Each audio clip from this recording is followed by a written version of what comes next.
Good afternoon, this is Jeff with Sewer Tech Northwest. Today we're at property address 17117 Southwest Robinwood Place here in Sherwood. We are located at the front of the house. We are straight out from the front doorway. We've got about it's a 3-inch ABS clean out here as our point of access right in the front walkway. We're going to check the overall condition and serviceability of the sanitary sewer line. Water is running. We're going to zero the foot counter out here at the base of the clean out. Alright, off we go here. And right out of the gate, that's a pretty darn clean flow line right there. Not gunked up with a whole bunch of grease buildup. There's a little bit of grease on the sidewalls. That's kind of that tan brownish stuff you see there. That's a very thin layer, and it's up out of the flow line where you want it to be. It's something I'm kind of a stickler on. Grease buildup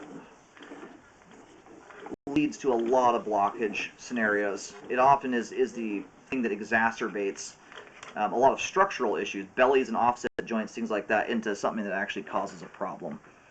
So right here we're swapping over to 4-inch PVC, standard PVC pipe.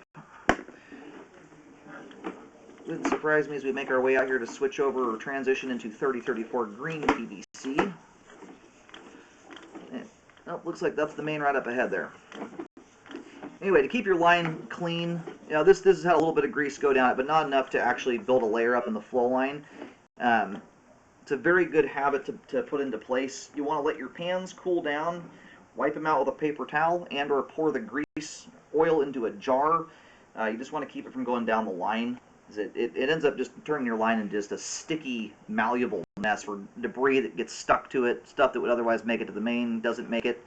So, and when you get a blockage, it causes much more effective blockages that are far less likely to break loose on their own naturally and more likely to result in an actual sewer event. So it's a good maintenance item.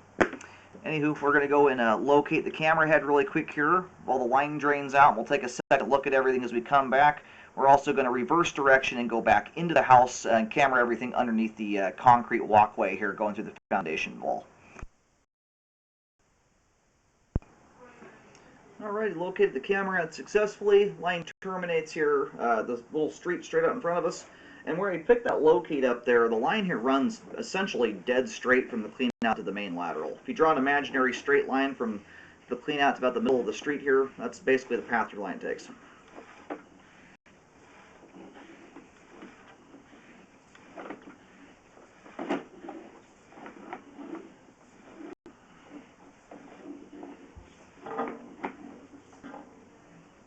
PVC pipe that looks good. Get a little bit more grease buildup right as you drop into that. It's a very normal location for that to happen, just because it's a step down into that diameter change.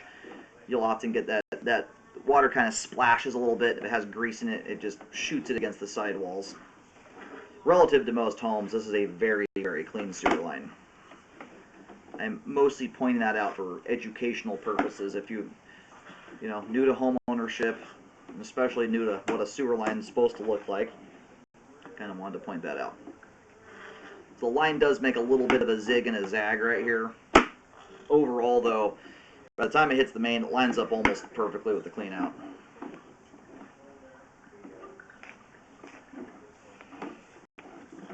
In fact, for the sake of my diagram here, I'm going to just do another quick little locate.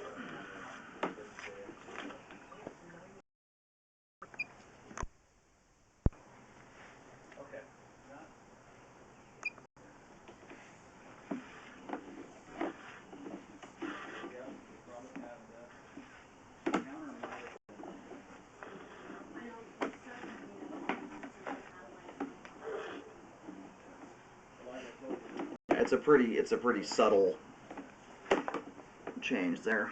My diagram's going to basically show the line running straight as it moves so little. It's not really worth showing it too much other than that. We are now turned around going backwards. Everything from the clean out access out to the main lateral connection is in good condition, has great flow, is functioning properly at this time. Now heading straight back towards the house here. So this vertical, we're going to go up here. This is the dive as the line dives down to exit out of the foundation. You can go through it or underneath it. Right there we pick up our first drain connection. That branch of pipe coming in right there on the right side is the toilet It's just inside the front door. And from the looks of it, I think we might be on slab foundation here. So I'm going to take this all the way back in. Normally I don't do that. Most of your piping in a crawl space you can just look at with your eyeballs. You don't need a camera to see it. And that right there is where the line necks down to a 2-inch sink drain. That's where the kitchen sink ties in. Very, very clean line. Usually when even on most relatively clean lines, when I get to where the kitchen sink connection is, you'll usually have a considerable amount of grease buildup in that location. This is a line now whether someone was trying to do it or not, has been pretty nicely cared for. We're going to go ahead and roll the camera out of the line here. We have good flow end to end. There is not a drop of standing water in the line, no offsets, nothing. Sewer line is functioning properly at this time. And you have a line here that almost runs dead straight end to end, which is unique. It's a great configuration. The fewer the turns on the line, the better. Turns are pinch points. They're just natural spots where debris is just more likely, especially when you have kids in the house balling up toilet paper. Those are your #1 spot for debris to get hung up. It's nice to have as few of them as possible. The sewer line is functioning properly at this time. Where I took that locate, by the time your line runs out to the street, it's just about going underneath that, not the for sale sign post, but the little, I think it's probably a no parking sign. Line basically goes underneath that. So, where the clean out is and that sign are just barely offset to each other. That's why the diagram's going to show the line just going straight. It's a very subtle direction change.